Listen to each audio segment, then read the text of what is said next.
And a couple of comments up front. Tonight is a work session night, and we've got an agenda that we've got to try to live with. And if anybody wants to bring anything to the board after our agenda gets through, we'll be happy to give anybody 5 minutes or so just to bring something forward. But right now, we've got things that the staff has got to bring to the board, and we'll just be discussing things, and that's kind of where we are. So just wanted to let everybody know up front what was going to go on. Thank you a lot. First thing on our agenda is the discussion from the Backroom Brewery grant monies resolution. Mrs. Jordan and Doug Parsons. Is Doug here? Chairman, I'm sorry. Well, go ahead. We have actually pulled this item. There's a couple of things we need to look into before we get to the board, so we would ask that you pass that. Okay, thank you very much. Be happy to pull it for you. Do you want to talk to us about a date that you want to bring it forward, or Not at this time. you want to, we'll just discuss that later? Okay.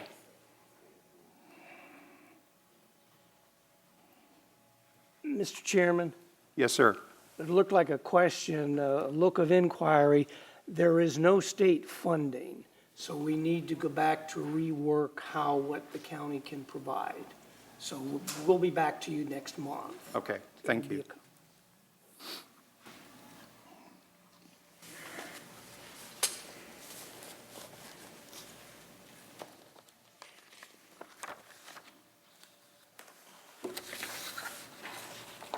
Next on our agenda is the North Warren Volunteer Fire Department Roof Replacement Project.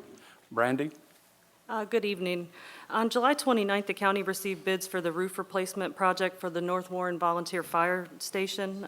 The bid was set up so that it consisted of a base bid, which was the factory form metal system, and also an alternate base bid, which consisted of forming the metal on site. The bid was set up this way to allow more flexibility in pricing, as the factory form system is a more expensive method. The invitation for bids outlined that if award of contract is made, it'll be to the lowest responsive and responsible bidder for the base lump sum bid if funds are available. If the lowest responsive and responsible bidder for the base lump sum bid exceeds available funds, a contract, if made, will be made to the lowest responsive and responsible bidder for the alternate base bid. I will distribute a copy of the bid tabulation for you guys. We've just got some final, numbers on that. It does show that the lowest responsive and responsible bidder for the base bid submitted a price of $105,000. One contractor did not submit a base bid, but submitted an alternate base bid, as they only do site-formed roofs. And they would be the low bid for the alternate bid if we were to award off of that, and their bid was $67,861. I am in the process of confirming the total amount of available funding so that I can provide a recommendation of award at your meeting on the 18th. I've also had staff checking projects that have been completed by both the low bidder for the base bid along with that of the alternate bid. The project architect has reviewed the bids and feel that both methods will provide good, long-lasting roofs. There is a much longer warranty on the factory form system, however. And also, site form roofs do have a tendency to show buckling and imperfections and things such as that. While a final decision has not been made on who the contract will be awarded to, I did want to get the information in front of you before your next regular meeting. If you have any questions, I'd be more than happy to answer them. Do we have any questions? Mr. Chairman, I do. Randy, this roof is already funded, correct, by monies that was allocated from, that have been collected over time from Yes, Blue Ridge it's proffers Shadows? associated with Blue Ridge Shadows, yes, ma'am. Okay, And basically, these numbers are, some of these are estimates, but at the end of FY18, we had $69,782 set aside for the project, with more than $30,000 added for FY19. I have emailed Mr. Munson, asked him about the funding that came in for FY20, so I will have a final number on that. I would like to not exhaust the total amount that we have right now on one project in case we have other capital projects, but if we have funding, I would probably lean toward the factory form system just because it has a 20-year warranty. Additional questions?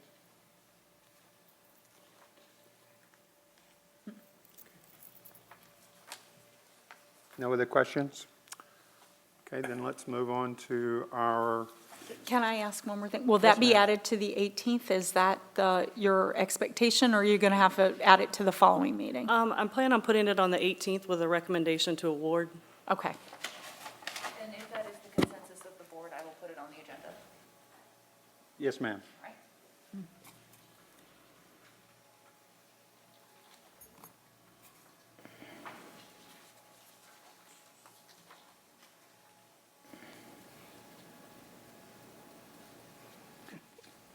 Next discussion point is the FEMA Assistance to Firefighters Grant, self-contained breathing apparatus replacement. Chief Mabee and Mrs. Rosser.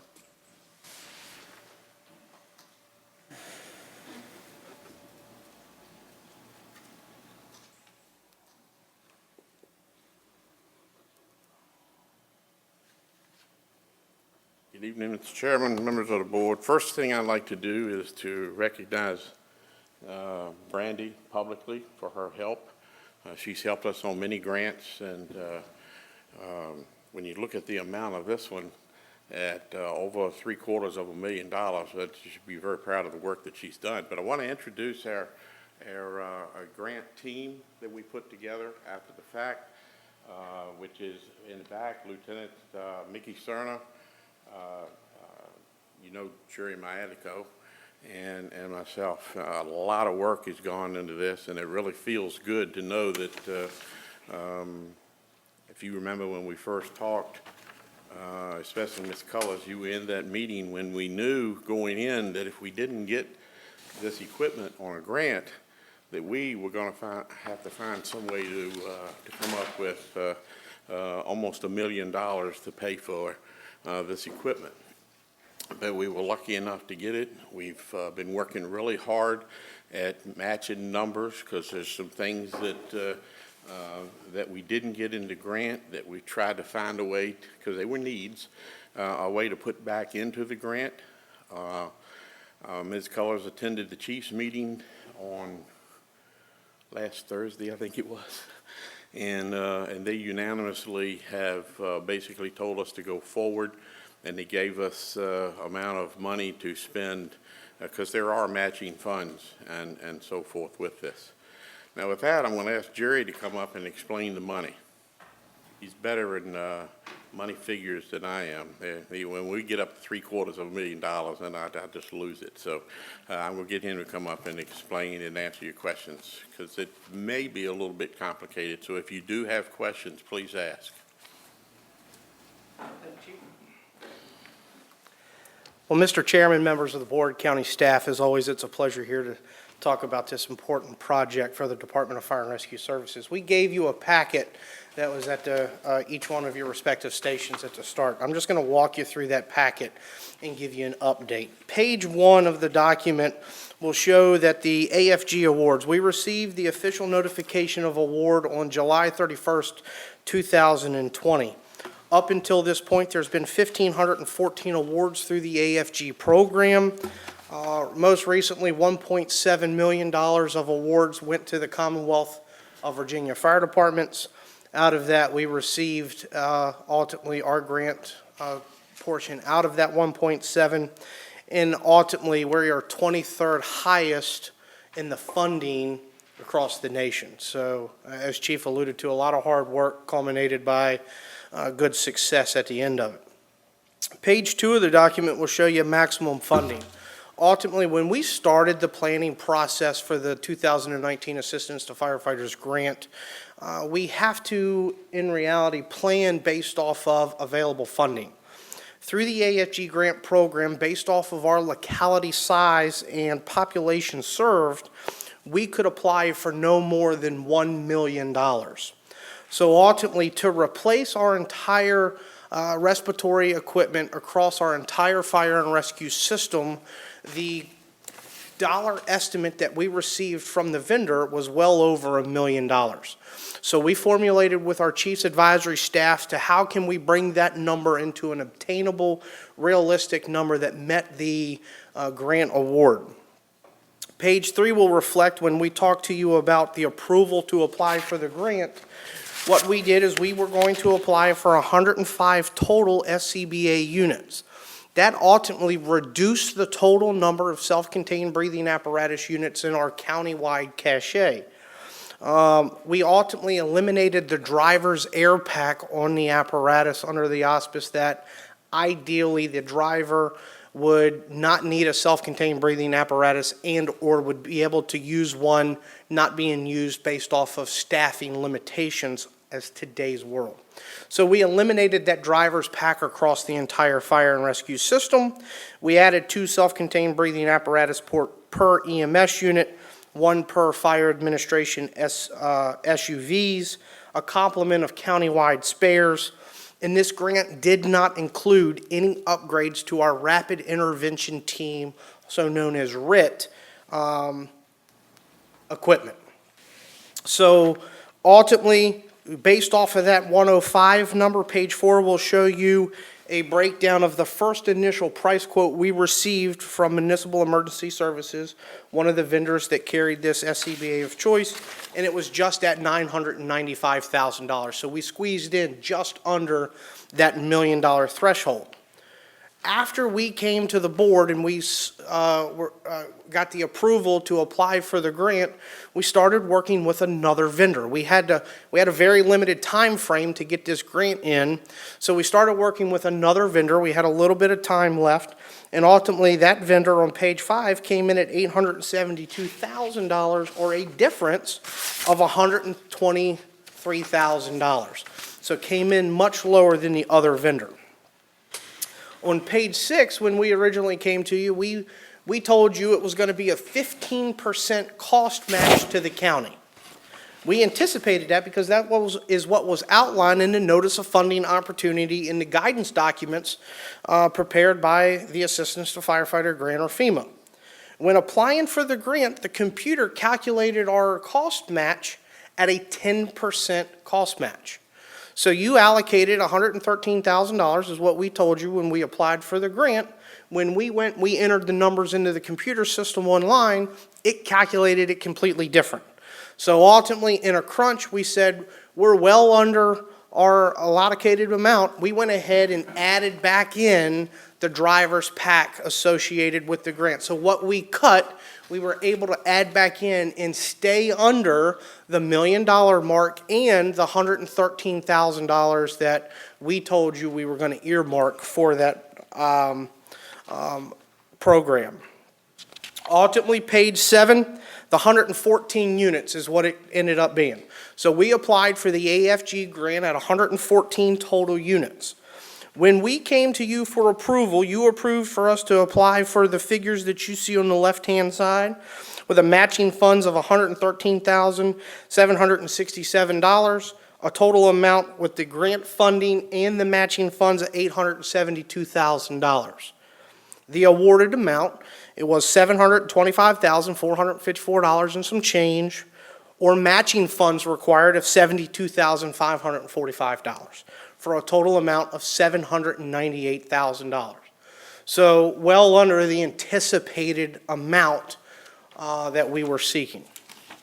So ultimately, we're before you today. We worked with Ms. Cullors, Dr. Daly, our Chief's Advisory staff at our last Thursday meeting, and we kind of started bouncing numbers around and say, what can we do with this grant funding? What will it cost us to go ahead and upgrade our entire cache?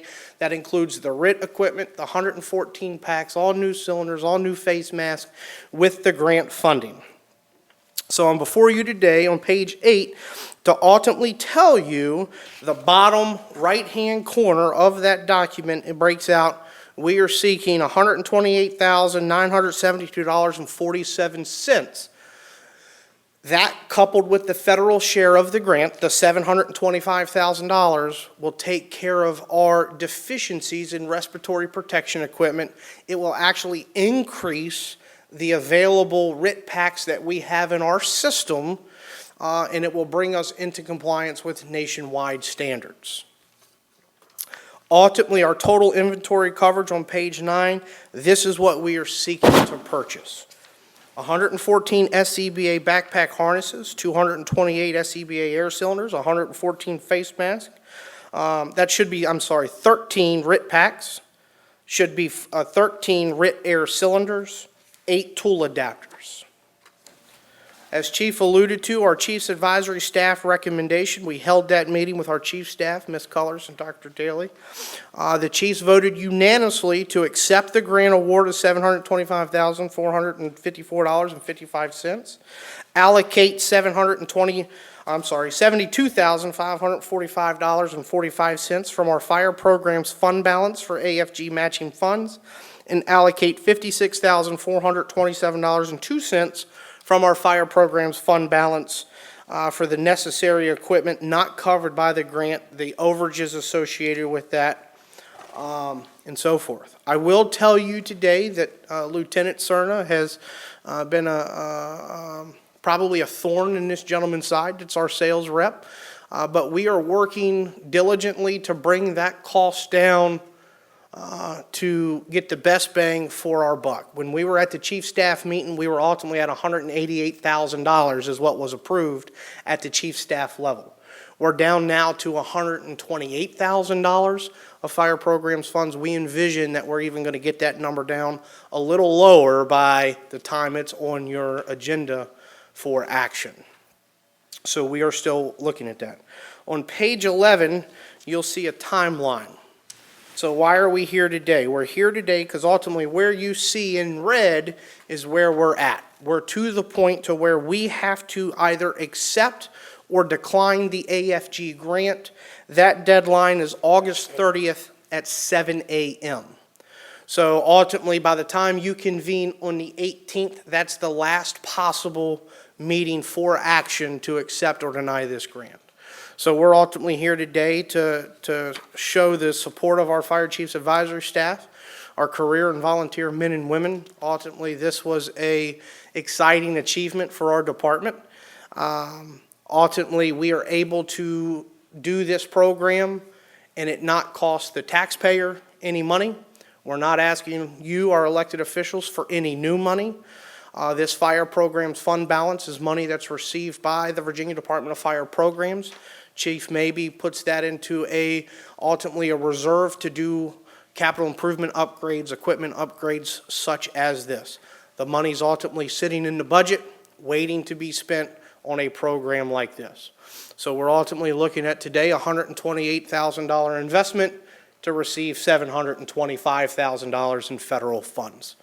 Ultimately, if approved at the meeting of the 18th, we have a performance period of ultimately 1 year, so just July of 2021, to get the equipment ordered and in service on our apparatus for the protection of our emergency responders. Ultimately, we anticipated only taking until we can have it delivered by mid-September.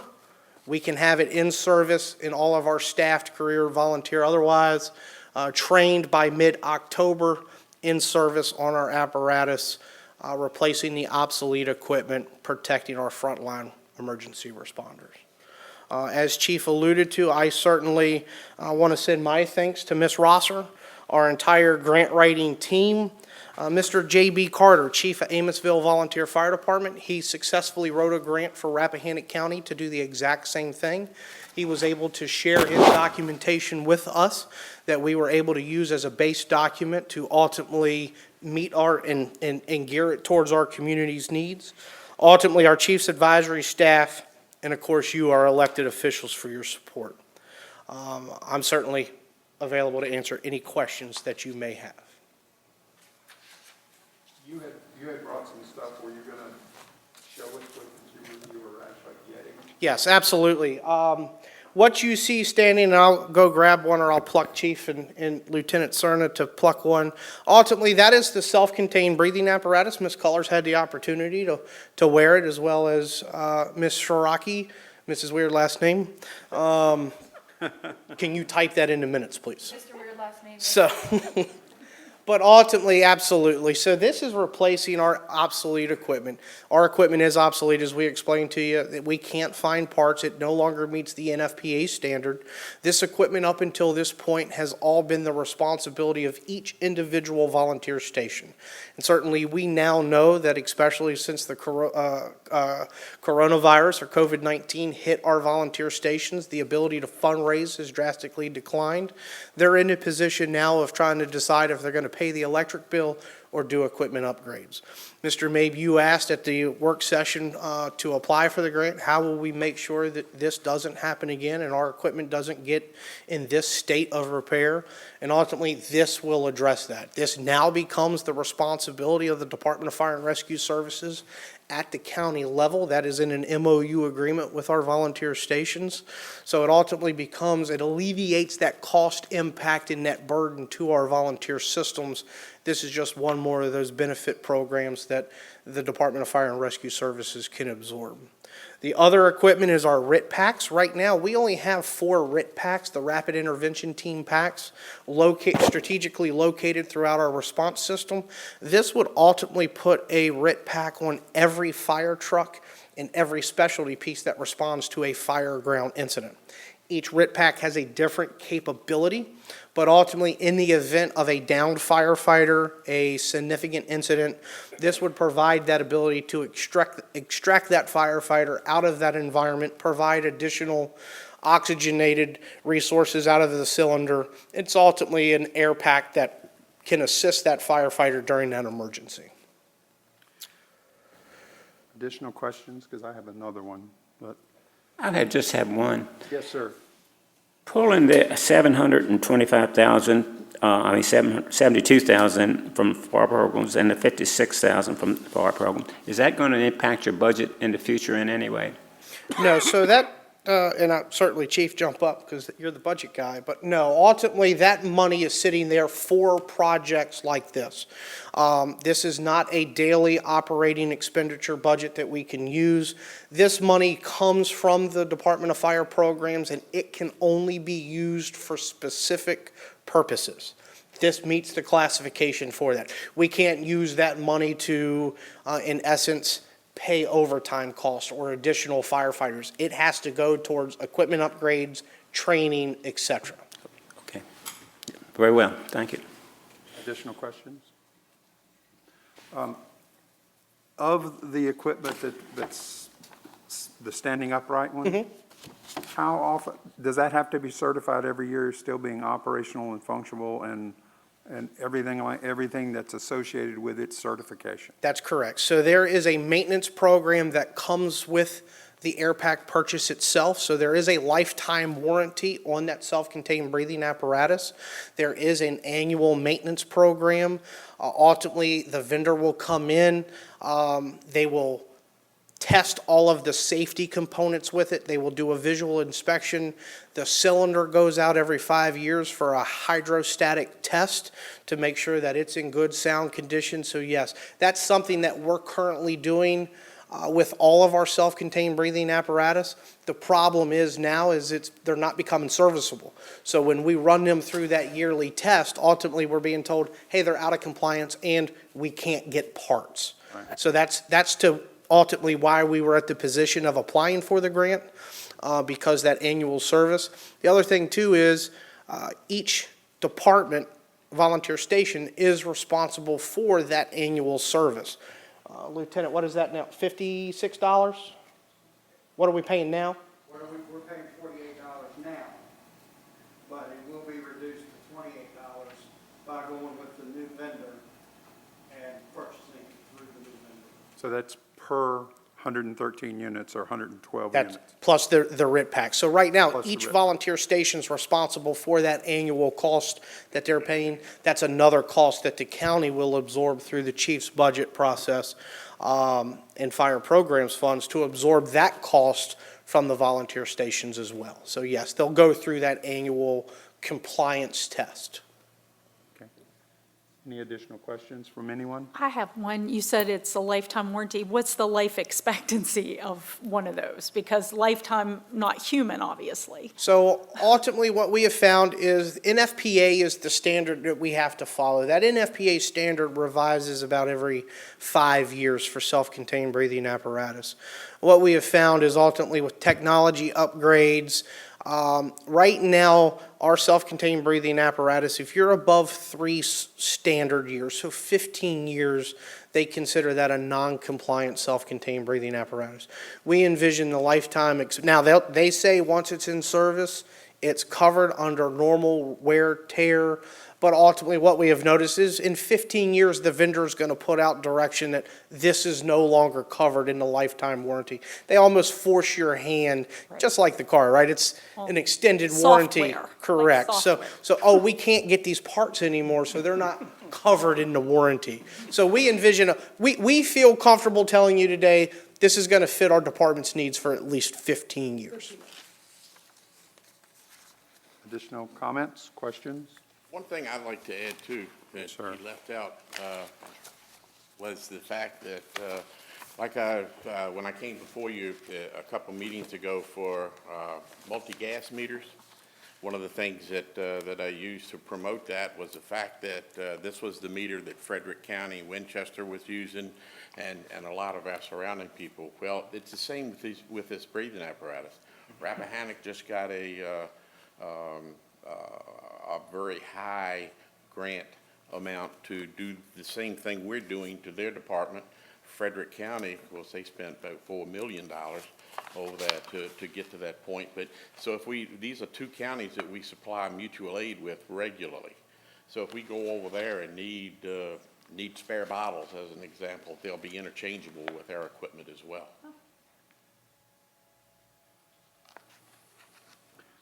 If there, No, I just wanted to say thank you again to Ms. Rosser and you guys, and Mr. Cerna back there for all your work, because this is a big relief versus 128, maybe 118 versus $1 million. That's a big relief. That's a lot of money that can be well used in other things you need, so. And we're doing Thank you this a lot again. of taking Congratulations. the wear and tear off the volunteer companies too. As you know, and I'm sure that the COVID committee will be hearing from some of our companies who have not been able to do significant fundraisers. I can almost assure you that the station across the street has a very lucrative bingo operation. They've lost hundreds of thousands of dollars during this time frame. So this also puts some relief to them in a way as well. and this benefits all of the fire departments all over the valley, right? All over the county of Warren. Yeah, that's what I mean. Yeah, okay. Okay. Additional comments, questions, concerns? Emily, would you put this on the 18th for, all right, thank you. Thank y'all. Thank you. And we will stick around if you have any questions, or we can make ourselves available throughout the week if you want to see the equipment in detail. Thank you. Mr. May, can I ask a question? Yes, ma'am. I'd like to know on the equipment and all the stuff that you're getting, and the equipment that you already have, what happens to that equipment that's being replaced? Is it donated? Does it go back into revised? What can it be? Come. What does happen to that? Come on back up to the microphone. Well, we looked into that, you know, like Jerry said, it has no monetary value. Right. Can't be repaired, it can't be, tell you the truth, we can't even give it away, if you want my opinion, because it becomes a liability. Right, so You it's know. not like a donation, so if it's metal, can it be recycled? I mean, is it gonna be just a pile outside the fire department of all your old stuff? Or it can be recycled, or, that type of stuff? It's, the metal parts could be, but there's a lot of cloth and stuff on it too that has to be taken off. So I'm not so sure it's worth our while to do it, but. Right, so it'll just basically go into the dumpster or something like that? We will, I don't know if we'll do that either. we will work with the vendor to identify, can anybody use it? We will work with the county attorney's office to ensure there's no liability since it's an out-of-compliance system. We will work with them to make sure that there's no liability to the county. Right now, we don't have a definitive plan. There are options on the table. You know, we may be able to put it on GovDeal and sell it for a small profit, and that go back into the fire and rescue system, donate it to a third world country is an option. So yeah, we'll work with our chief staff advisory committee to figure out exactly what to do with that. Okay, thank you. Thank you. Next discussion point is Z 2019-11-01, the ordinance to amend and reordain Warren County Code Sections 180-8, 180-10, and 180-40.1 regarding the use, parking, storage of major recreational vehicles and equipment. Mr. Petty? Yes, thank you, Mr. Chairman. We originally heard this at the July 21st Board of Supervisors meeting for a public hearing, and it was asked to be put on a work session for further discussion. And our office frequently receives complaints regarding inoperable motor vehicles and other items. And so this amendment addresses the question we get about major recreational equipment on private property, because currently the code is a little vague and it does conflict in some instances.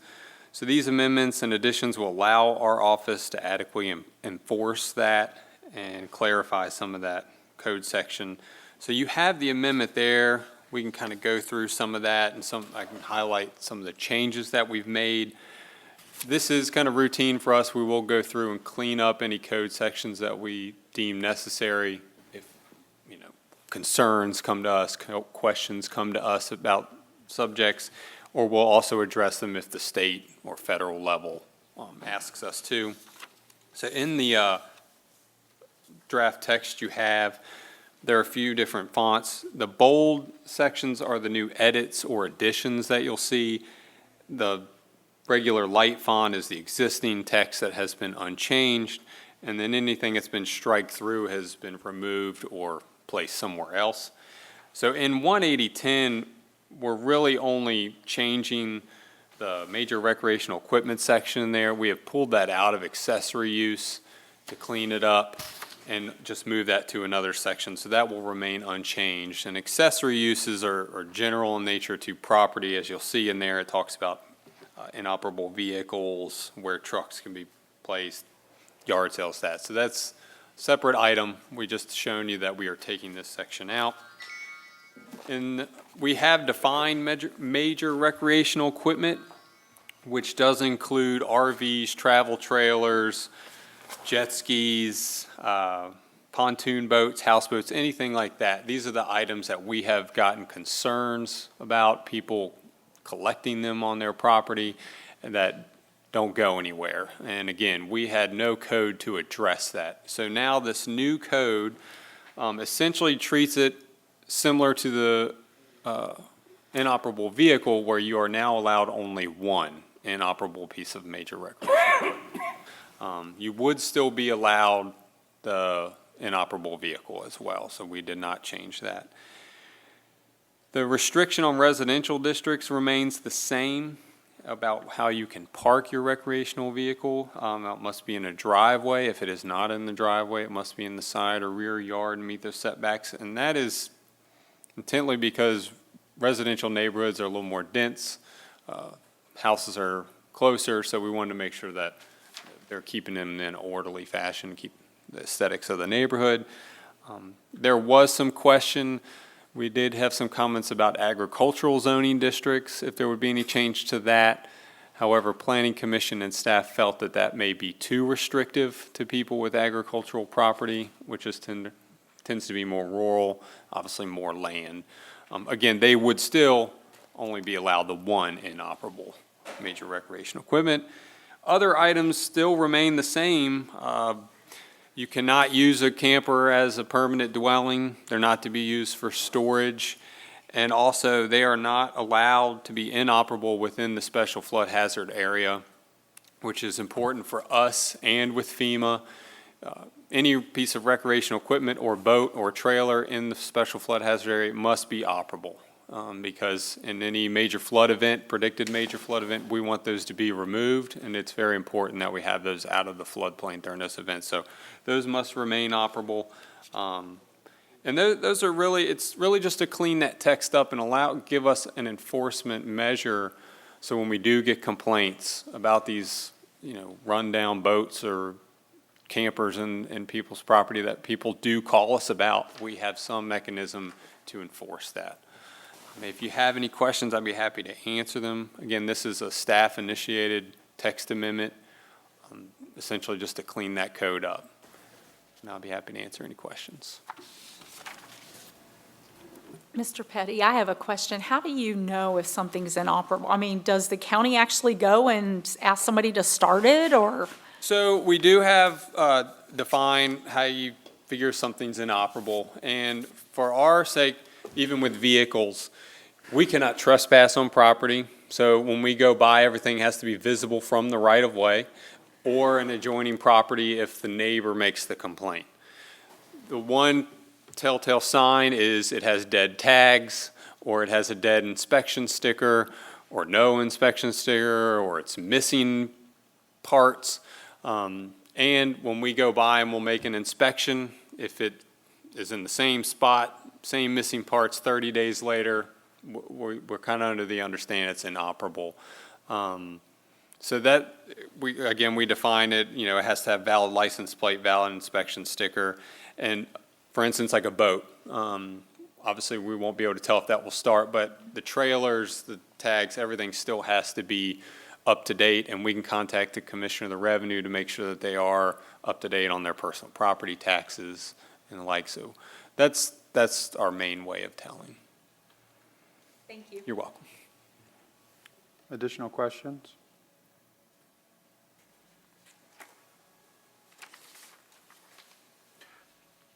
Should we put that, do we have room on the 18th to finalize that? We can put that on for unfinished business.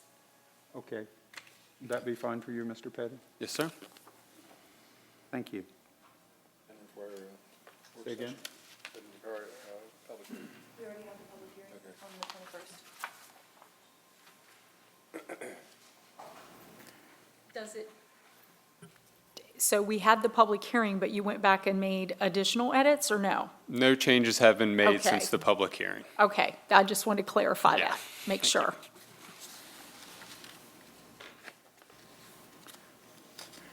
Discussion point, Z 2020-05-01, ordinance to amend or reordain Warren County Code Section 180-14 for sign regulations, to add a definition for flag and to amend the language for exempt signs. Mr. Petty? Thank you again, Mr. Chairman. Unlike the last one, this one has kind of been tasked to us because we need to update our signage ordinance per Supreme Court decision. Sometimes these do come up, the state law changes, the federal law changes, and we have to change it. This is one of those instances where our code is in conflict of that decision, and so we cannot really enforce that section of our signage ordinance as it's currently written. So in working with legal staff, Ms. Jordan was very great in helping me get this done correctly. We have updated the signage ordinance and the exempt signs, as you can read, that basically helps with that conflict in that Reed versus Down and Gilbert, where it states that the locality cannot regulate signs based on their content, given First Amendment and the freedom of speech. So this new code section, again, we went through and addressed, you can see all the items that we have struck out, because we did have quite a few in there that were in conflict, and kind of definitely simplified it in the sense of on that content-based. We are allowed to regulate the size, how many, but it cannot be based off of the subject matter of the sign. So we mirrored it to what we already had in place, just eliminated the content side. And pretty consistent with other localities. One of the ones I will make note of is the timeline. You could also not regulate the time. You had to be very kind of specific, and it had to be reasonable. So in relation to events, or we'll say political signs, elections that are coming up, it states that they removed within 90 days or 15 days upon completion of event. So that would essentially state that you can put it up and it has to be taken down after 90 days of being there or after 15 days of the event. We felt 15 days was a good time. Gives you 2 weekends to go through and pick up your event signs that are around. I understand we had a lot of calls about the last election cycle. A lot of political signs were out there, and, we stated it is freedom of speech, and there was just a lot going on. So people also have to understand, there are caucuses and canvasses and stuff. So there are multiple events in the election cycle, so that 90 days may be spread out because of those multiple events. So we explain that a little bit too. So sometimes you will see certain signs up longer than 90 days, but there may be specific events that lead to that. But again, I think this gets us in line with the Supreme Court decision. It allows us now to be able to enforce our temporary signs, and we can pick them up if they're in the wrong spot in public right-of-way or too close to, impeding safety-wise. But I'd be happy to answer any question. On the flag definition, essentially, we just didn't have that, and we wanted to make sure we defined what a flag was. But if you have any questions, I'd be happy to answer them. I'm sure Ms. Jordan would be happy to answer any questions, too, if there's a legal side. Any questions? I had one, maybe I'm reading this wrong, but are we limited to one sign For which one? under temporary signs? It gives the size, and it says one sign. Now, that's So it looking like depends, it's for a so for the building building, so the building permit, active, you're allowed one sign up to 32 square feet. That's a sheet of plywood, so if you have a active building permit, you're probably gonna have multiple permits. So that's a sheet of plywood you can post up, put all your building permits on.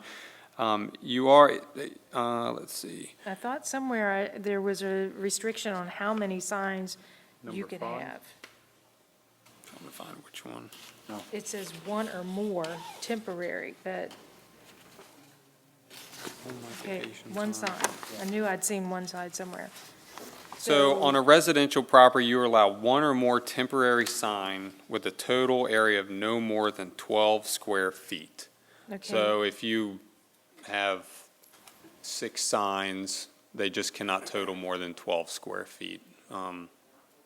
Those election signs or guy mowing your lawn or your church sign or something, typically about 1.5 square foot. So you can have multiple signs as long as cumulatively they don't add up to more than 12 square feet. okay, because, Is that going to be easy enough for people to understand? We can adjust that. I can talk to Ms. Jordan. We can find out what language may be best to make sure it's better to understand, or if we have any questions. But I think this was copied from both our code and some suggestions from Virginia, and that's kind of what we would go with. But we can look and see if there's any other language that may be clear to define that says that you are allowed more than one, as long as it's not. so is this Warren County's idea of limiting the amount of signs, or is this a state and federal, and we're just picking up as we go with their mandates? Well, we already had the signage ordinance, so we already were trying to enforce some of these, and again, most of these measurements and sizes and heights were existing. The only difference was we were defining each type of sign, and you can't define it as a church event or community event, or you can temporary political signs. You cannot define each one based off of their content. You can only state it's whether it's commercial or non-commercial. So this relates to non-commercial signs on private property. And so, yes, we are restricting how many signs you can place, but it's consistent with what we already had, taking out that content-based, and very consistent to other localities. And again, even the state of Virginia, collectively, people were addressing it this way.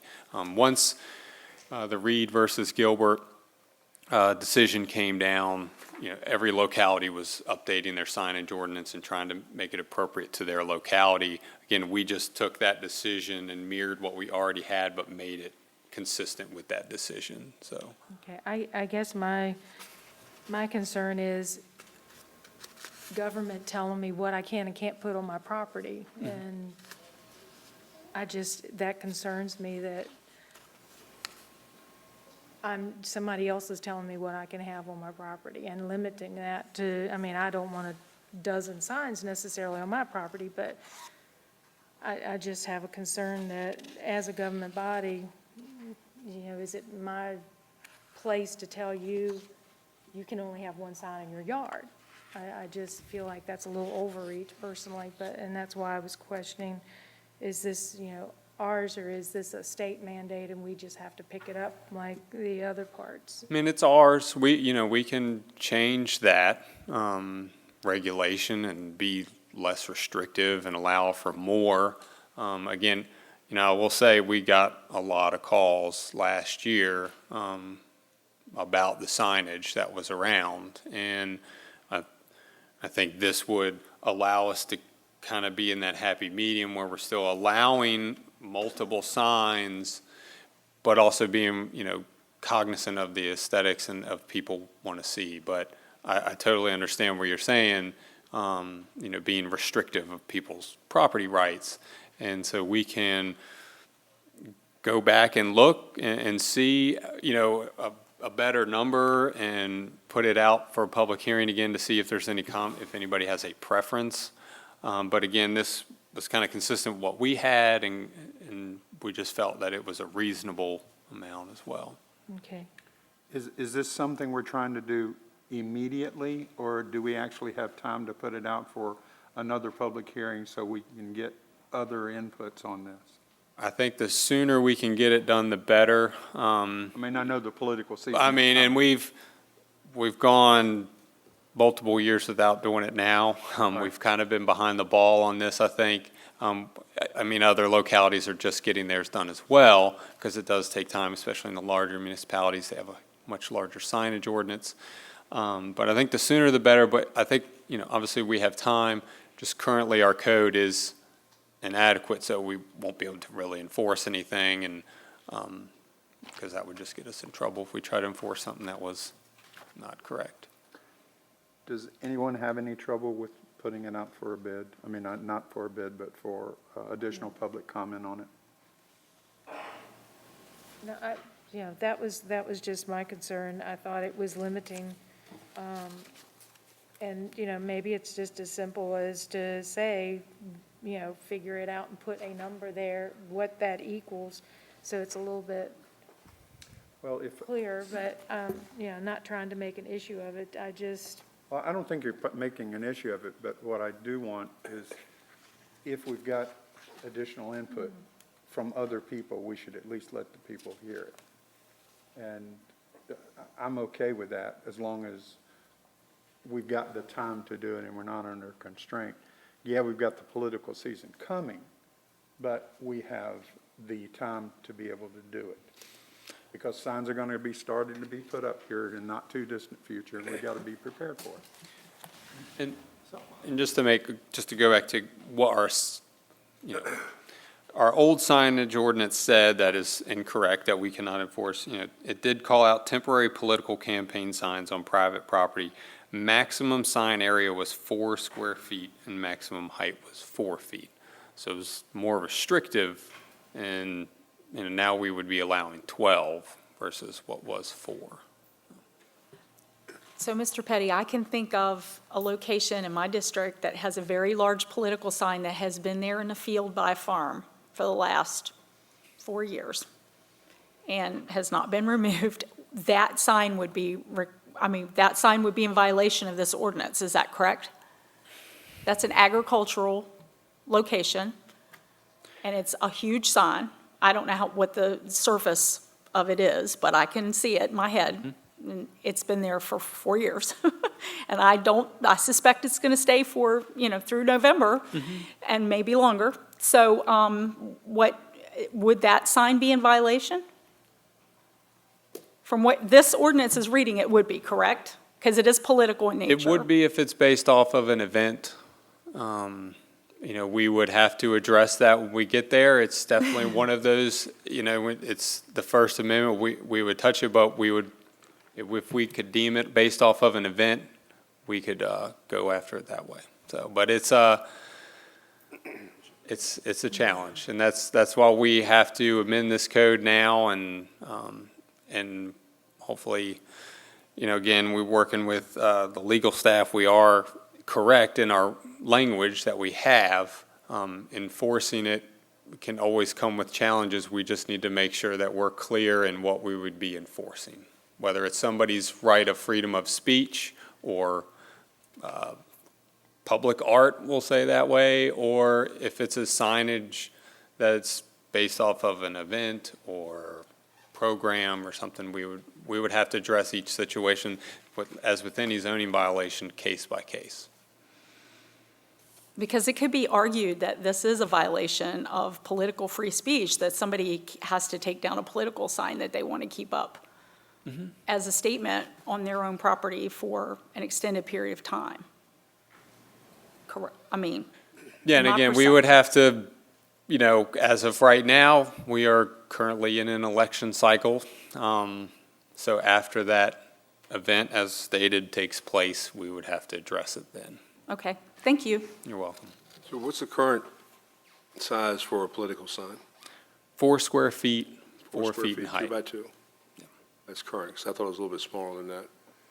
And my understanding too, and I guess this Supreme Court case took care of that we can't really regulate what's on the sign, but we just have some control over regulating the size of the sound. Because I know, Size, duration, because I know for height years, limit. there was 4 by 8 signs all over the place, and nothing ever was really done. Yeah. And then once the election was over, the issue was forgotten until the next election. And maybe you mentioned it, maybe you didn't, but this doesn't have any bearing, or does it, on POAs or HOAs? Because they have their own set of bylaws. So what would take precedence? So we do have signage in there for community. So that is, those types of signs do require, these are exempt signs, things that don't require permits. A lot of times when HOAs put their signs up, we'll say a neighborhood sign or something, they do have requirements, but like the community style events, are you No, I'm saying like talking a about meeting? political signs and a POA. Oh, Because a lot of I think the HOA regs, bylaws say they're not allowed to do that. correct. So if somebody wants to put one in their sign, do we get involved in that as far as they come to us? If it's an HOA, as with any HOA or restrictive covenants, we can only enforce what the zoning ordinance states. If the HOA says no signs, that's up to the HOA to argue that. Again, I think they would be running against the constitutional, First Amendment. But yeah, we can only enforce our ordinance. If their rules are more restrictive, that's a private matter between them.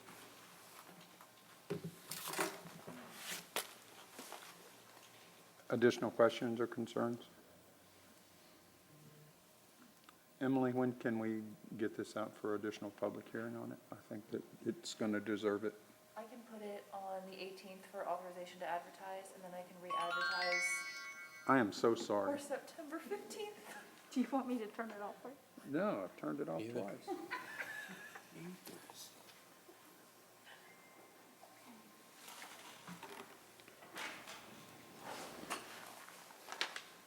There it goes. Yes, please do. Thank you very much.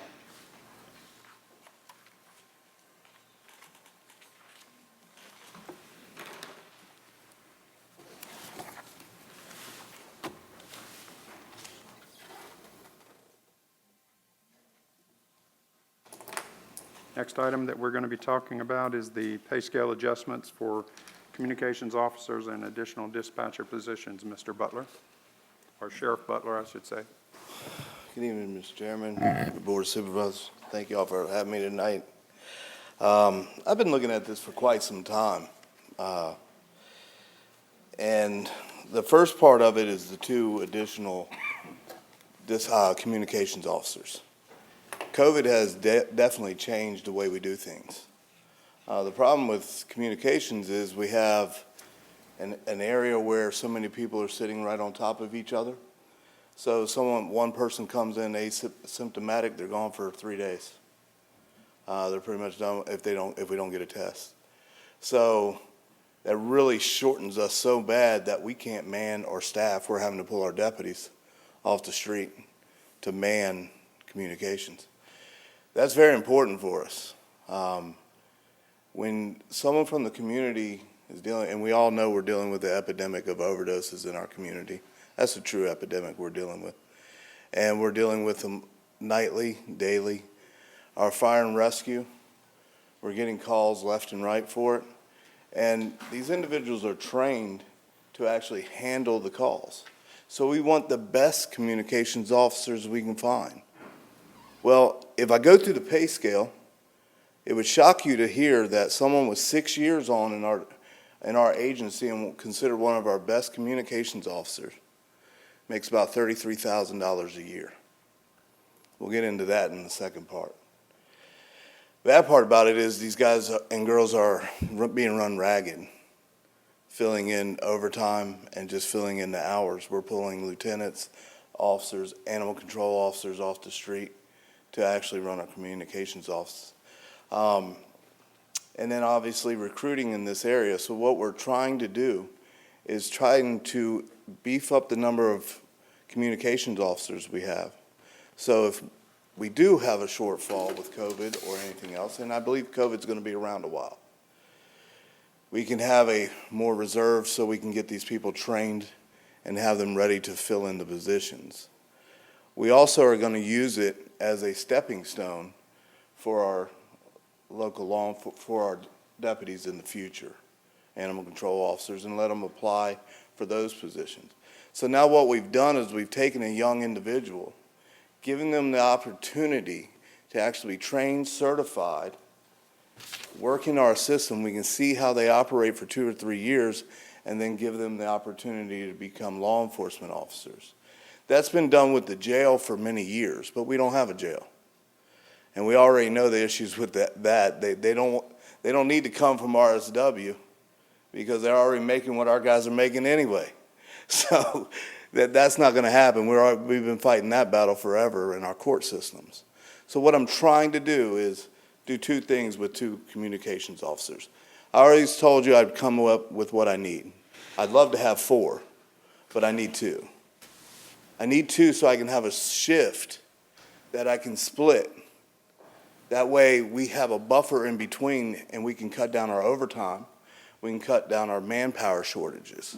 And we can also send our dispatchers and communications officers, we can send them to training. So when we have an active shooter or we have a serious crisis or you or your family members calling, you get someone on the other end of the line that actually understands and can deal with the stress. Because I'm telling you, if you sit in there for 12 hours, and you're not trained, you're going to have, that's a stressful job. It's a stressful situation. So the other part of this is why I'm here tonight is the pay. Like I said, I can name off 4 of my communications officers that have been here 4 to 6 years, and they're very good. We get a pursuit on the highway, someone throws their dog out the window, believe it, we get that, right? We get quite a few incidents, officers being shot at. How many people can really take those calls effectively, right, and efficiently? So we want the best of the best. In the past, we've actually increased our fire stations, fully staffed or full-time staffed fire stations, by almost 3 departments and we haven't increased our communications officers, not in pay or in personnel. So I'm asking you is to look at it, and I did this real quick. I just went on Google. Said, how many jobs are out there making $15 an hour or more? I can go to Family Dollar and get a job, no experience. I can go to Sheetz, no experience, $15 an hour. But guess what? If I go to the Warren County Sheriff's Office and I apply for a job as a dispatcher, I'm going to make less than $15 an hour and be certified. I see something wrong with that. We're not getting professionals. We want professionals in this line of work. So I'm asking you, I don't have all the answers for it. The one thing I do have is I looked at it, and I've looked at Fauquiers, I've looked at front rows. I've talked with our HR, and I've talked to Doug Stanley. Everybody can tell me that we're underpaid. Well, we all know that. I don't know that we need to actually readjust the whole pay scale. I looked at it. If we actually just bump from a 5 to a 7, we'll actually be in parity with Front Royal and Fauquier. Why is that important for us? Because every call that comes in this county, 911, Warren County handles it. My communications officers handle it. So if there's a call that comes in and it needs to be transferred to Front Royal, then we transfer it over. We deal with it first and make sure it's sent to the right position, whether it be fire and rescue, whether it be the town police, whether it be zoning, whether it be whatever, or civil, and so on and so forth. So I have sat here over and over for months since I started. This is a need, not only for the 2 positions, so we can actually fill and not always have to worry about refilling or backfilling and filling again. We can constantly have individuals in there that want to do the job. And if we pay them appropriately, and I'm not saying break the bank, all I'm saying is pay parity. Let's pay them more than what someone makes at Sheetz with no experience. Because it could be my family's life that's on the other end of that call. Really could be. Could be you all's. And the last thing I want is to have someone untrained, not professional. I have a hard time sending someone to academy when I don't have anybody sit in the seat to even work the job. And that's what we're dealing with. But we've also been able to find some really good professional individuals out of dispatch.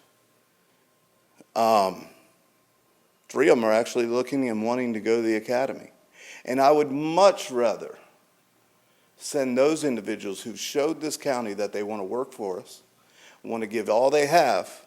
I'd rather give them the opportunity to be a deputy than someone we don't even know straight off the street.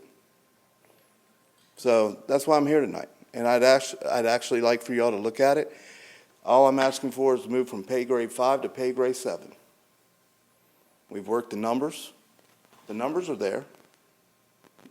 We've saved the money this year to actually do this and start it. That's all I'm really asking. Let's give our employees a fair wage for certified professionals. And I thank you for hearing me out. Any questions? I'll be more than happy to answer. I have one, but it's not relevant to exactly what you're... When that public safety building was built, it was built for 4 communication stations, I believe. Yes, sir, with room to expand. Yeah, and how many of those stations are you using now? Right now, we normally have 2. One's E911. That's the medical emergencies and coming through that way. And then we have the police dispatch side. And then we'll have a third one. A lot of times is a trainer or someone training to get there. Most of the time, we have 2 people on staff. So if you think about it, right now, unless we have 3 people working in there at one time, if this person over here has to use the restroom, they can't until they either call someone off the street to come in or actually we have a third person come in. So we are behind the times a little bit. So they work 12-hour shifts, They do. and you have 2 people at least on a shift. How many shifts you're just running? That's minimum staffing. We Do you run 2 have shifts a day. 2 shifts a day, you don't have A swing shift? yeah. No, ma'am, not yet. We're working to it. That's why I say I'd love to have 4, but I need 2. And that's 7 days a week. Yes, ma'am, 24 hours a day. I'm just sitting here trying to figure this out of how you work with sick, vacation, training, because you don't have anybody to step in. I really am very fortunate that we have the Mike Glavises. We have the Axel Uliberries. We have the Chucky Brogans. So you're pulling your law enforcement group off. Yes, ma'am. Because I worked a schedule, a 24/7 at a assisted living, and I'm just in awe of how this works at all. Well, because you have to have some fat, and I didn't realize you were so bare bone. We didn't realize it either until we get, but truly, we're on a more 30,000 population budget, and personnel. And we're now, our community's up to roughly 40,000 or more, depending on which poll you look at. The one I got 2 months ago, before it all came out, said 39,964. Well, what does that mean for me? 40,000 people means I can hire more people for the comp board. What I'm looking at is, we were not ready personnel-wise for Corona. Not at all. Not at all. And I don't want to get in that position again, to where my lieutenant is sitting there having to man, my law enforcement lieutenant is sitting there having to man a communications post because we don't have anybody to fill the spot. I'd do it if I was certified. But y'all see me talk up here, I don't think you want me talking on the telephone. All right. No, I imagine that takes a lot of special skills to. It really does. Because not only do you have to have you've got a lot of codes you need to know, I'm assuming they're still talking people through how to do CPR? Ma'am, with what we're dealing with in this epidemic on drugs that we're dealing with, we all know the overdoses are out of the roof. And I see it every single day, and it comes over on my cell phone, and we have an investigator assigned strictly for overdoses. Strictly for overdoses, we have so many. And that's what I'm saying. We're running short staff, which is fine. You asked me to ask what I need.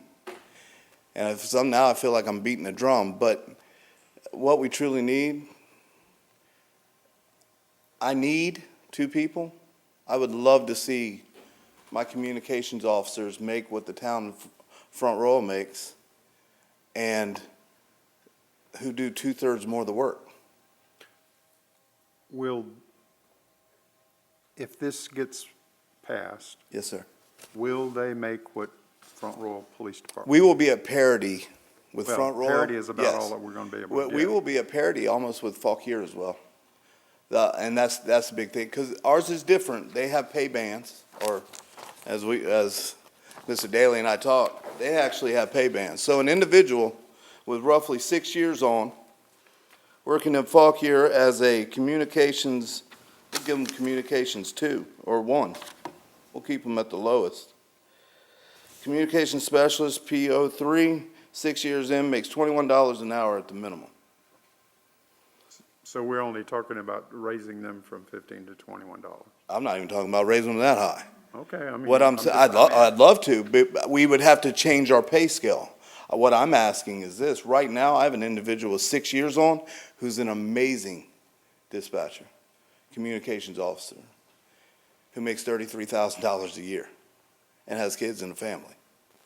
Last time I checked, that's really probably close to poverty level and food stamps.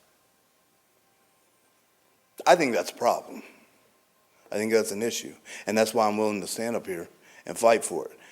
Do we need it? Yes, they need it. They need it to live.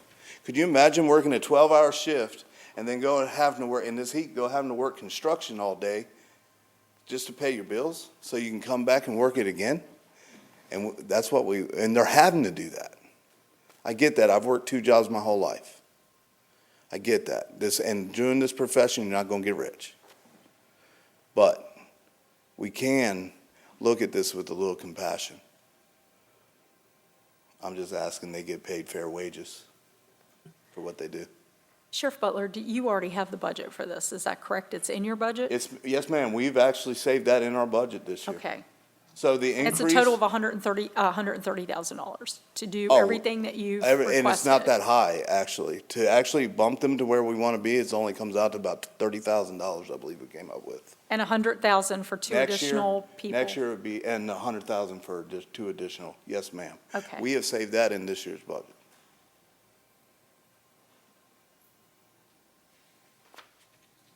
Additional questions? What impact will it have on next year's budget? We'll have to allow for it.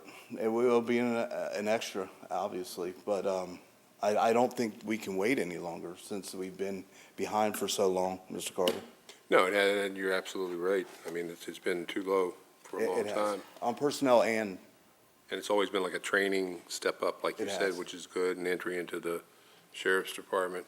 And that's something too, it's probably too late for that, but I think there could have been some potential savings. And that was been talked about for 15 or 20 years periodically, and that was combined in dispatch with both the town and the sheriff's office. That way, at the very least, it would give you 3 or 4 extra people. And that's why they built the PSB building with that in mind. And then it seems like throughout the history or whatever, one side's in favor of it, the other's not, and then it reverses. And then I think they've already accommodated for their dispatch in their new PD department, but that seems, like I said, they tried that in 1995. I've been hearing about it as well, Mr. Carter, and I'm going to tell you, I am all for it. One, it'll reduce the times to our calls. We may be able to save more lives. And I've been preaching that the entire time I ran. It makes no sense that we have to sit there and take a call, then hold please, and transfer it, and then the person has to go through it again to get the call out. It makes no sense, and I have a station anybody from Front Royal can be more than happy to come up there and work out of. We have a great facility, which we've been working very hard on rebuilding, and it would make no sense why we wouldn't have one EOC for the entire county. Makes no sense. I would be all for it 100%. Because they would have 2, and maybe you all have 2, and then when you combine it, maybe you get by with 3. Now we're doing better. Plus you all also have extra Correct. people in there too to cover the shifts, the vacations, and those things. I'm open for any discussions on doing it. I think it'd be the wisest thing for both the town and the county. But that's the problem. It makes sense. I'm not going to go there with that one, Mr. Carter. I probably shouldn't have either. Right. We are trying. I know by code and Constitution, I'm held and bound. Therefore, there's certain jobs I have to do. If y'all understood the amount of animal control calls we get, they've gone up in the last 5 years from 900 to about 1,400. We're almost getting slammed double with the animal control calls. It's just ongoing, but that's part of our job. That's part of our profession. So our dispatchers, and I really shouldn't call them dispatchers because they're not dispatchers. They're professionals and they're communications officers. They really have to be trained in a variety of different types of calls. And I know most of our communications officers haven't been trained on true active shooter and how to deal with it, which is one of the programs we're looking to bring in. But we can't do it if we can't send them to, if we can't take them out of the chair to put them in a class. So that's what we're dealing with. I thank you for hearing me out, and I'd be more than happy to answer any other questions. Are these comp employees? Excuse me? Are they comp employees? Some of them are, ma'am. Okay. I would have to get Patty and get the exact numbers of what are and aren't. I know the majority of ours are. We don't have a lot of extra past comp. So that would help out with your budgeting for It next too. year. The two we're talking about here, ma'am, are not. Yeah, they would not be. Yeah, these are Okay. new. Yeah. But I do believe that once the true poll comes out and we're over 40,000, That's what I meant. I think it bumps us over almost 15 extra employees as a whole, and which we know we're short in courts, bad. And we're having to rely a lot on part-timers. The problem is, I have one part-timer, she's very good, great dispatcher, but she works for Jefferson County at $23 an hour. She's she's not coming here full-time. I've been trying to beg her to come full-time. But I wouldn't give up $23 an hour to come make 15. And the only thing about the additional positions that would be funded by the comp board, as I know you're aware, there's positions that are funded by the comp board now, but not totally based on what our pay scale is. Correct. So there's also going to be some additional Yes, sir. supplements Yes, to sir. make everybody equal. Yes, sir. But there again, I'll take that extra money to help offset the cost. Well, and you know, we've done something really, really well this year is understand the comp board a little better. And I believe we received $100 and some thousand back from the comp board for the first time. So we're actually working well with the comp board to get more reimbursements. We're really trying, and the grants that our major's been writing and so forth to help rebuild the communication center, it's really helped us as well. Patty Baggerly works very diligently and very hard on that comp board and staying above and keeping us, getting more monies and refunds back from the state. Unfortunately, we don't always get it. The state decides what they're going to give us and what they're not. But I really appreciate you hearing me out because I really truly believe my employees, my communications officers deserve to be paid a fair wage. And the 2 extra positions will help them also be better communications officers because they won't be handling call to call to call to call to call and actually have no time really for even a break. So, Thank you, Sheriff. thank you. Emily, do we have room on the 18th? To, I can add it as an additional item, but there are 10 public hearings, just to let you know. And the regular request item would be after the public hearing. next public hearing? I mean, September the 1st? September 1st. September 1st. Is that okay with you, Sheriff? I know you want it sooner rather than later, but September 1st? That's fine, sir. All right, thank you.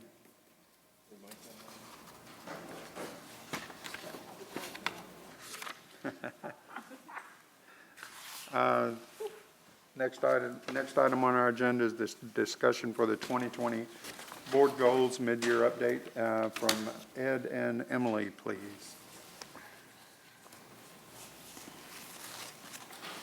Anything you would like to say?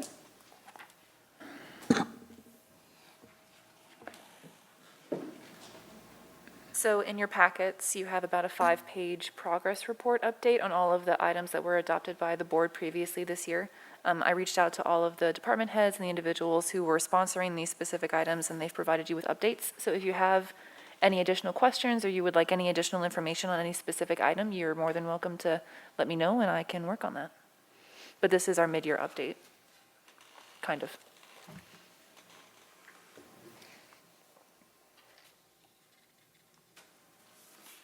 Mr. Daly, do you have anything to add? So this is a, as Emily pointed out, this is a list of all your projects, things you're working on and the status. If you want to ask about any of these projects in particular, give us a call or shoot us an email and we'll track it down for you. I think these are organizational projects. I think the board needs to focus on about 5 projects itself. The number 1 project I would put on that list for you to consider today is Election 2020. And I think the board needs to make sure that IT and the registrar come in regularly to meet with you and update you on the status of what's being planned for the election. COVID continues to be a highlight item that you need to consider regularly. You'll have additional financial disbursements to make next month. The broadband you have talked about several times, and your next item is to consider initiating the process to establish a committee to look at this, and we will update you on the company we talked about before. You have been working on the EDA financing in the town of Front Royal. That is a big drain on this county. And we need to get that monkey off our back.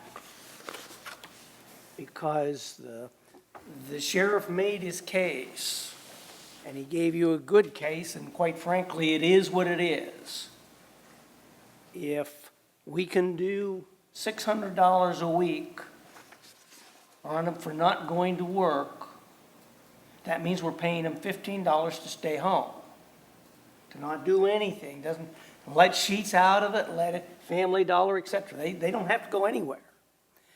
And when we look at this little chart, they're at 1555, and he's talking about 33,000 that he has dispatchers working, 33,000. And if you take 52 weeks at $600, that's 31,200.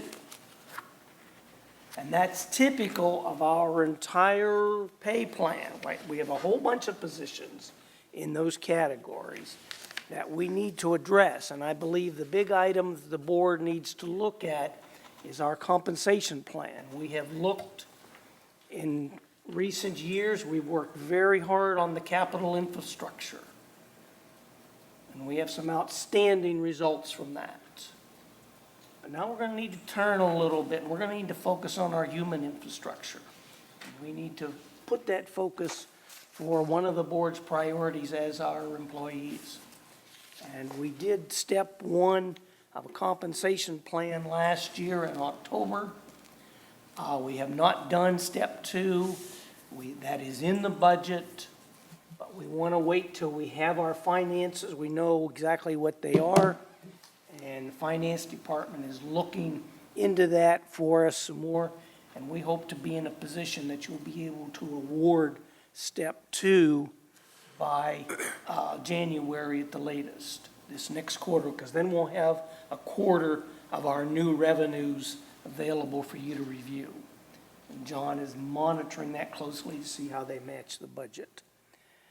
And so that all of these needs have to be balanced with our financial resources. So the question becomes, we have the budget now, but we have to look at what that means for 21 and then 22 and beyond. And so I would ask you to consider focusing on those 5 items as the board priorities. Would that also include and I know that's what we've focused on the past several years, capital improvements, not so much the pay, although we've been able to increase it some. But it also includes, I think, the public schools, because I think they're in a couple of different phases of that as well. Yes, they are. I just Where noticed, exactly their budget is, I'm not sure, sir. and I don't know what's going to happen with that, but anyway, I noticed on here too, and I appreciate the update. But for instance, number 2, make the airport self-sufficient. Can that just kind of drop off? And I think it's good to have, I guess, 40 goals. But like you said, we need to prioritize, and that's what we've done. As far as the survey going out and asking each board member to rank them accordingly. And I think that's what's happened. But like I say, number 2, I think that could drop off. Because. We are doing that. Huh? We are doing that already. I know, and that's why I say I think we should drop it off our goals list. So it'll go away. The same thing as far as, a little bit premature maybe, but number 3, because that's pretty much almost complete as far as the fire station. Very close. He was here, but I think we got we got a new finance director, but we're still looking for a deputy. Is that correct? Do you still have that position listed? John has left already. So we haven't actually listed that position since John's come on board because he wanted to evaluate what type of position he needed, whether it was a deputy, a budget manager, a budget analyst, that sort of thing. So he's obviously still getting his feet wet, trying to figure out what his needs are. So that can kind of be reworded, I guess. But there again, I'm not making any argument to move any of these things into the top 5. I think we can definitely take off number 11, and that's the purchase of the SCBA apparatus. It appears that's been taken care of. Number 17, We completed the 2021 budget. And I'm not sure, I know we talked about the sign ordinance. And on number 28, it says complete revision of the county sign ordinance, so we're almost there, I think. Yeah, I don't think we'd want to take that one off until you approve it, sir. Well, that's fine, but it should be coming up shortly, so that's the thing, When it's maybe. approved, then we could take it off. Yes. Maybe that would be the thing too. And I know, and I'm sure you've seen it as well in your tenures as town manager and county administrator. And I know way back when, even on town council, we seemed like we had a sign ordinance every 6 months. You know, it's too big, it's too small, you know, especially with some of the businesses and all. And I know Roger will appreciate that 5-man electrical band. And that was the name of the song. Anyway, and I think we pretty much finished up number 42, almost, but still, just some of those things. It's always nice to take some of these things off the list and see some progress. Unfortunately, I guess you take a couple off, you put a couple more on, but that's just a suggestion that I had. Just, at least it'll make us feel good, and it looks like the list is a lot shorter. Yes, sir, we'll make it shorter. Thank We you. have been accomplishing things, and that's important, and you have to have that roadmap in order to get where you want to go. Thank you. Any other questions for Mr. Daly or Emily? Emily, thank you for updating. This is a lot of work, calling all these people and getting updates as to where we are. Number 7 is of particular interest to me, which is the railroad crossing situation. And so, Emily, from what I see here, they have submitted another smart scale application to get the $6 million in funding. That is correct to my knowledge, yes. Okay. Yes. But work has started there, anyway, from what I can tell. Hopefully the right-of-way acquisition has started. Yeah, I think an engineering piece of it is going on. That was number 7. Yeah, that's the construction of the grade separation at Rockland Road.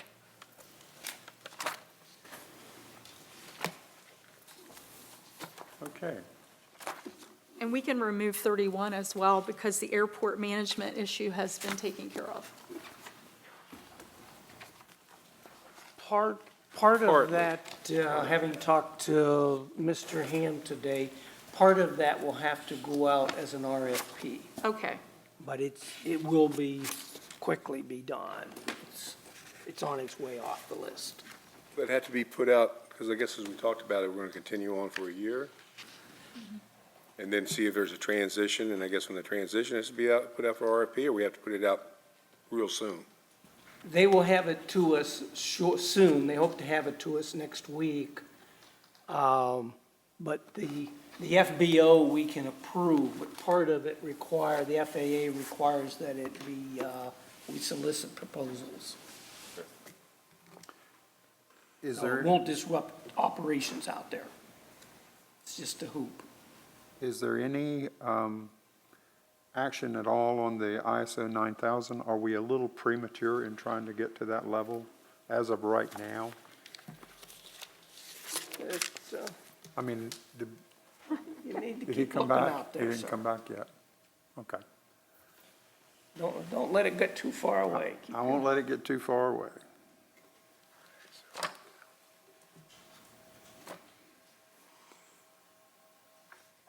So, Mr. Daly, you and I spoke about this, and I think it pertains to our goals, and that, Mrs. Cullors and I are taking a class, and we've talked about, how we create a vision for Warren County, and then the goals align to that vision. And so the instructor, the professor who's teaching these classes, suggested that we have maybe some sort of retreat/work session to talk about what our vision is for Warren County and assign goals to that vision. And, one of the things that I've discussed with you is that, I love this community and we can live here, but we can't always work here. And that should be part of our vision, I think, is to create an environment where people can actually work here. And so all of our goals, or at least some of our goals, should be aligned to that vision. And so I would like to see something in the near future where we could sit down and roll up our sleeves and talk about what each of our visions are for Warren County and see if we can develop goals that align directly to that. I promise you will be getting an invitation soon, ma'am. Thank you. We're working on that, and the chairman has been in contact with a facilitator, and we are talking about when we can do something. And I appreciate that, Mr. Daly. Thank you. Thank you. Any other comments on this? Yes, ma'am. Coronavirus, that the board is going to be working, and they put out information on the website, which the gentleman on the end here stated that you guys, is a top priority that you need to be talking about. And what I'd like, if you could please look at the fact of people that cannot wear a mask because they have a medical condition. It's not just because I happen to be on crutches, okay? And I should not have to go out and talk and tell everybody, oh, I got a medical condition, I got a medical condition. I have rights too. And here in Front Royal, some of the store owners are very rude and yell at me and tell me I can't come into this store because I don't have a mask on, and because I have a health issue, I have to get somebody to do my shopping for me. Now, that's really discriminative, very, very much so. And I think that as the Warren County Board of Supervisors, you need to let the stores and stuff know that they don't have that right. What about my constitutional rights? My freedom of movement, that is, because I am an American. And it does really make it to where, oh gosh, no, I can't go out because, people are going to yell at me or they're going to stare at me. And right now, I happen to be on crutches and they don't say anything. And I see men walk in stores, a liquor store, all that kind of stuff, they don't have a mask on. And even today, when I come in here to the meeting, Mr. Meg approached me very rudely, asking me why I'm here and what questions I'm going to ask, and that this is a work session. I know exactly what a work session is. I've been going to them probably longer than you have, Mr. Meg, here in Warren County. And they used to be back here in this room. I would sit back there with the board and only speak when the chair allowed me to, or if we were there for something on the agenda. And that's all it is that I did today, and you didn't have any right to come up and ask me what it is that I was here for, and to sit there and say that you felt you were being attacked.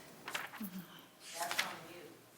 So I didn't appreciate that, but I do feel that I would like it to be discussed about and have something brought up about people that cannot wear a mask, and the abuse that I get going into my own county stores and town stores, and how they just feel that they have the right to be able to treat me in the way it is that they want, just because I'm not wearing a mask. So I would really appreciate it if during Corona talk, that could be discussed, and maybe have some kind of something, because on all the windows, the doors, it says you cannot enter without a mask. There's nothing about any of health issues, because there's a lot of people that have them. They cannot wear a mask. So that needs to be brought forth and brought out in the county so that people like me can feel comfortable going to a restaurant or going to a store, and not have to sit there and have a sign on my chest saying, oh, I have a health issue. It shouldn't be anything that I have to come out and say to anybody about it and stuff. But thank you for letting me talk back to the feeling. Thank you. All right. Discussion of, yeah. Okay. Next thing is the discussion on the formation of Warren County Broadband Committee. Mr. Daly, did you want to lead us through that one, or is that one you'd like? I don't know whether you would like for me to read this from 1 through page 3 or not, but maybe you can hit the highlights. I would like you to read it at home, sir. Absolutely. The intention of this is that you take it, each of you take this with you. It is a preliminary draft. It is a straw man to give you something to look at, to create the broadband committee. I would note under number 2-3 that Brandy, as General Services, will be staffing this with assistance from the Planning and Development Department. But other than that, if you would look through this and send me or Emily any comments, changes you'd like to see, things you'd like to do, then we will correct it and send it back to you so that we can get this committee going. Are you talking about having this on the 18th or the first meeting in September? It's probably going to be September, sir. I don't think I'll have the changes back to you within the next couple of And days. this is posted, I know Emily, at least I guess their work session agenda was on there, but I don't know if you want to post this specifically for people to look at, So. the bylaws and such. So Mr. Stanley had provided me with a broadband committee bylaws from New Kent County, and I kind of worked that in combination with the joint towing board advisory committee bylaws that we created, I believe, last year or 2 years ago. So this is a very, very rough draft that I would anticipate the board marking up preliminarily, and then once the board has marked it up and we have all of the changes that the Board of Supervisors would want, then I would feel more comfortable putting out for the public to provide input. Okay, that's fine. I just want to give the public plenty of time to Of look at course. that. And I think, Mr. Daly, you said Section 2.3, the Warren County Planning Director, that is going to be changed to Director of General Services. Ms. Rosser. Congratulations. Now, should we take this one step further? I mean, we've got committees that we're actually trying to accomplish as well, like the train. We've got to have a task force set up for the train. And how to fix that, and we can actually do the same type of thing with this outline. If you would like to create the task force for the railroads. Right. Then I would use the same nomenclature in here and modify it as particular things that you think don't apply or need to be added or something to this. And give us those comments all well, and we'll bring you back 2 documents. One that says broadband, and we may call this committee or task force. I don't see this as a long-term necessarily that's going to be forever. I see this as a task force to address what you want to do, and the second railroad, I think, would definitely be a task force. And Mr. Chairman, in anticipation of that request, Dr. Daly and I had talked about it earlier today, I actually printed out a second copy of the broadband committee. So if you wanted to take one and pass it down, you can mark up one for the broadband and then the other for the regional task force for the railroads. You're so good to us. Yes, thank you. That's awesome.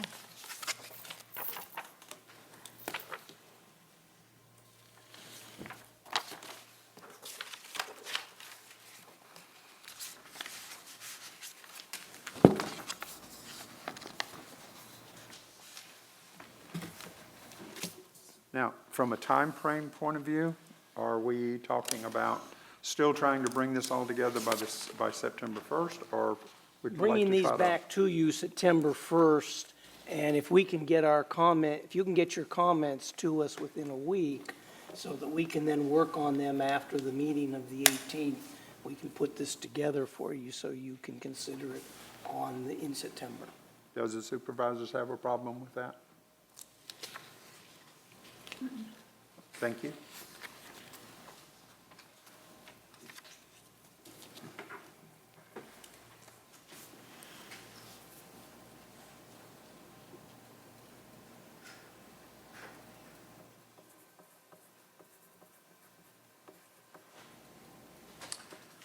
That concludes our agenda for this evening. For right now, if there's anything else that anyone would like to bring up, they're more than welcome to bring it up.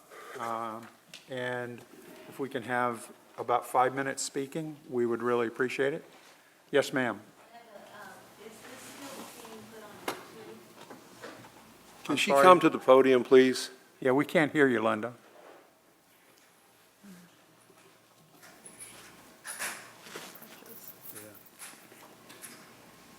I'm sorry to put you through that. We just couldn't hear from you. I just wanted to know, is this on YouTube?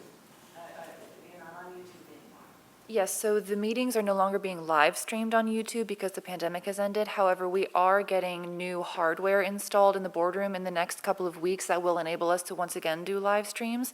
But all of the videos are posted to the YouTube channel following the recording being completed. But then after you get the YouTube back and going, will we be able to comment? I believe the comments, Be here? yes, I haven't been able to be here since May. Mhm. Physically, so I wanted to know if there was another way that I could communicate and get my voice heard, and that I know that I watch it on YouTube and everything, so I wanted to ask if it was on YouTube and if we could still communicate like I did when they would ask, are there any other questions, or public opinion, or anything like that. So it's my understanding that the comments will be enabled through the live stream once we get that up and running here in the next month or so. But you're always more than welcome to submit comments via email to your board members or to me directly that I'll be able to present to them. I did that, and it didn't work out very well, so, that was my question. I like that, because I think it's the person, when you're right there, it's totally different than what happened back then, and everything, and I was involved, so I just wanted to see if it was still going on, or if you're gonna get it back up again, because there are a lot of people that cannot be here and still would like to communicate this, that way that they did it, because that was very, it's a very good thing to be able to do. And most people that, can't be here, for whatever reason, that they can still have their voice being heard, and not having to, actually be here. But thank you. Is there anyone else that would like to speak? David, could you come up to the microphone, please?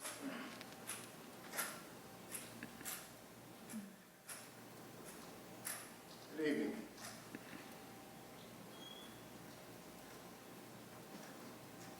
My name is David Sudlow. I've been a citizen of the County of Warren for 22 years. It's a great place to live, and I know you all feel that way too, or you might have moved out. I know you're all concerned, as we all are, on the growing lawlessness across our country and the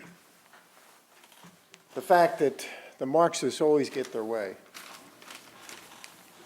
And what they do by stealth, lies, and deceit. They support lawlessness and anarchy. Just today I heard that the BLM went and endorsed the $60 million destruction of Chicago's business district as something that they support. I know this is on the agenda. I'm one of many, many concerned citizens because we see it coming to the suburbs. So I know you are being very transparent, and I just want to say again, we need to have full transparency on this because I think when everybody really gets the word of what's really going on, you're going to see a groundswell of very concerned citizens. There's no question. And this, in my mind, would include full notice of when the topic is going to come up. Our community must not fear, must not act out of fear, because that's how lawlessness prospers, this kind of lawlessness of anarchy. So just very simply, make sure all the T's are crossed and all the I's are dotted on exactly what steps we're going to face this coming issue of taking down the monument. And I'm speaking, I mean, I was raised a Yankee. And so, you know, I understand the story. I understand the story very well. But I also know that it doesn't stop there. If this group that wants to tear it down, if they win on this one, they'll be back in a week looking at the other monuments. There's no question. Thank you very much. I think I got my point across.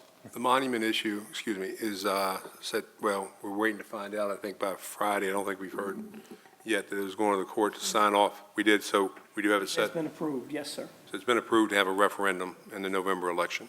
In the November election, Yes, it'll be sir. on the ballot. Yes, sir. Yes, sir. Okay. Have to get that information out as strong as possible. I believe it's set up that it's not to, it's set up to relocate, not necessarily destroy or something like that. That's how the wording's going to be. And I don't know, maybe I missed it, but did you happen to give your address for our clerk there so she can record that? Because most people come up, they give their name and address. Okay, it's 6435 Strasburg Road. And is your last name spelled Sudlow? Just wanted to make sure I got that right. Thank you. Mr. Daly, do we know the wording on that referendum question? We can send you a copy of it. Okay. Yes, we can send you a copy of the quarterly. I've been asked that a couple Yeah, times. and so have I, and I just wanted to make sure Sure. that we could provide it when it comes up Yes. again. Thank you very much, and I, for one citizen, will have you all very much in my prayers, and may we all work together for the good of our country and what it was founded on. Thank you very much. Thank you, sir. Thank you, Mr. Sutlow. Is there anyone else that would like to speak? All right. Let's go. Like to get a motion for adjourn? You got it. So moved.